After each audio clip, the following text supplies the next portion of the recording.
இதுக்கு வந்து டு. சரியா? புரியுதா உங்களுக்கு? இக்கு இது சேர்த்து சொல்றதுக்கு பேர் வந்து டு. உனக்கு, எனக்கு, அவனுக்கு, அவளுக்கு, அவர்களுக்கு, இவர்களுக்கு, அது மாதிரி ஒன்னொன்றுக்கும் இக்கு சேர்த்துக்கோங்க. அவர்கள், அவைகள், இதுலாம் நான் சொன்னேன்.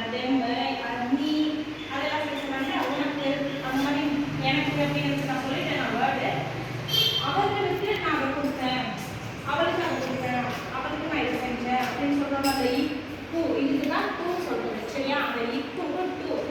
இப்போ டு மீ எனக்கு, மீனா எனக்கு, டு இட்ஸ் சரிங்களா? டு மீ எனக்கு, டு யூ உனக்கு, டு ஹர் அவளுக்கு, சரியா? டு தே அவர்களுக்கு. அந்த மாதிரி அந்த இக்குக்கு சேர்த்துக்கிறது தான் டு. சரியா? புரியுதா? நான் ஃபர்ஸ்ட் என்ன சொன்னேன்? வித்.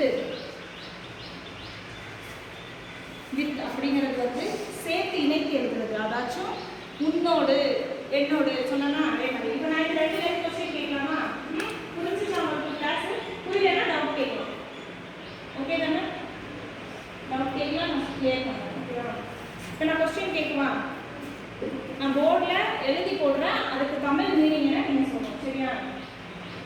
புரியுதா ரிச்சா?